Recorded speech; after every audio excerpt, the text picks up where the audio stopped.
He just sent a serious message to the rest of the NBA and the Eastern Conference as Gary Trent Jr. is inserted into the Bucks starting lineup and made the most of that opportunity. What's up, everybody? I'm your host, Nathan Burton, here with Bucks Digest, your number one source on YouTube for all things Bucks. Thank you for being here with me today. I cannot wait to recap this game and Gary Trent's performance. We're going to talk about Gary Trent. He made 9 of 12 from 3 tonight. 9 of 12, 11 of 16 from the field. He was an absolute flamethrower. He was unstoppable, and this came on his insertion into the starting lineup at shooting guard.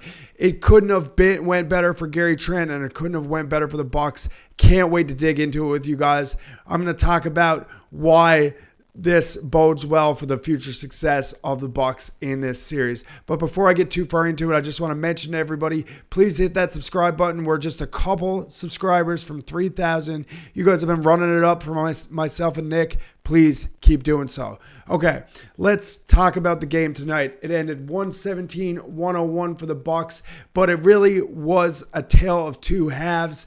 The game was very close up until the second half when the Bucks blew it wide open, and they did exactly that behind Gary Trent Jr. Gary Trent Jr. had 37 points, 9 3-pointers, 9, count them, 4 steals. He shot 75% from 3, 9 of 12. That is just unstoppable. He really won the game for the Bucks. Now, like I said, this was a tale of two halves. If you look closely here at the quarterly score on the bottom, you can see that the Bucks were down 10 at the half and then absolutely blew the doors off of the Pacers in the third.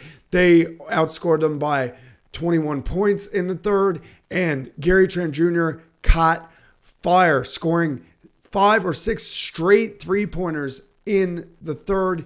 He was unstoppable. Now, we know the Bucks are a great three-point shooting team. In fact, they were the best three-point shooting team all season, 38.7% as a team. But they couldn't throw it in the ocean in the first half. They were 3 for 17 in the first half. I was watching the game and thinking, if the three is not falling and we're getting open looks like this, it's going to get bad. The hope was getting a little thin, and then Gary Trent Jr. came out of nowhere and just started sinking everything. The basket must have looked huge to Gary Trent tonight. Gary Trent was tagged in here for Taurean Prince, and finally Doc Rivers makes a change in the starting lineup, makes any adjustment at all, and this is the one I personally was begging for. Taurean Prince was playing 20 minutes a game and was invisible in this series, and he played single-digit minutes tonight, basically nothing. He is not good in this series. He's not a good matchup for the Pacers. I'm so glad Doc came to his senses and put Gary Trent Jr. in the lineup. Now, Gary Trent, he's waving goodbye to the Pacers here. He put down 9 3-pointers. 9 3-pointers is insane. It ties a franchise record for none other than Jesus Shuttleworth, Mr. Ray Allen himself. Ties the record for 9 3-pointers. I think this picture's like circa 1999. I don't know if you guys can even recognize Ray Allen right here, but he used to play in a Bucks jersey, and he used to play very well. So it's good to see Gary Trent Jr. make the most of his starting lineup opportunity and ending up with tying a franchise record. It must just be a Cinderella story for Gary Trent Jr. So let's talk about Giannis as well, okay? We cannot talk about this game without talking about Giannis Antetokounmpo. These two guys were the first teammates in Bucks history to score 35-plus points. I'll bring up the box score here for you guys. Right here you see Antetokounmpo, Gary Trent Jr., both 37 points. Look at the plus minus, plus 24, plus 20. They were insane in this game and carried the squad. Yes, there was a pretty good performances off the bench from Bobby Portis and AJ Green, but really it's Giannis and Gary Trent Jr. that carried this team. Look at the shooting efficiency, 14 of 19 from Giannis, 11 of 16 from Gary Trent Jr. The efficiency is unstoppable. Giannis had another monster game, of course, with 37 points, 12 rebounds, 6 assists. He has been absolutely unstoppable in this series. So let's talk about Dame.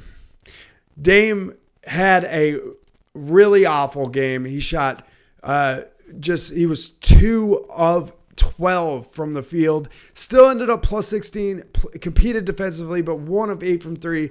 Damian Lillard is not himself right now, but if Giannis and Gary Trent Jr. are going to play this way and the Bucks can still get almost a 20-point win when Damian Lillard is playing at about half of what he's capable of, then it only bodes well for the Bucks in the future. I mean, if Damian Lillard gets back to his regular scoring output of 20 plus points per game, if we can get, double digits out of both Gary Trent, Damian Lillard, and Giannis Antetokounmpo in the same game, I think that bodes well for this team. That secondary scoring is what they needed.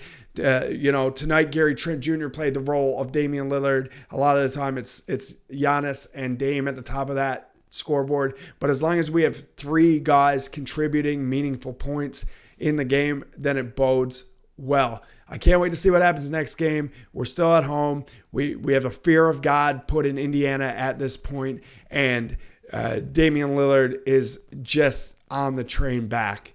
So I'll just give one more shout out here to Tyrese Halliburton. He had an okay game with a double-double, but he is the most overrated player in the NBA, voted by the players and really most of NBA media as well. As I remember the first half of the season, people talking about this guy is completely washed. He looked like a shell of himself.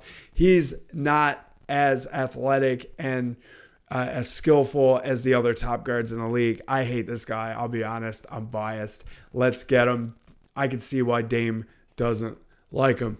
I just want to also leave you guys with a quote from Gary Trent Jr. after scoring those 9 3-pointers. He said, "It's all good. We got to stay focused. We got another game." So he's not hanging his hat here, and the Bucks shouldn't either. They need to continue to perform.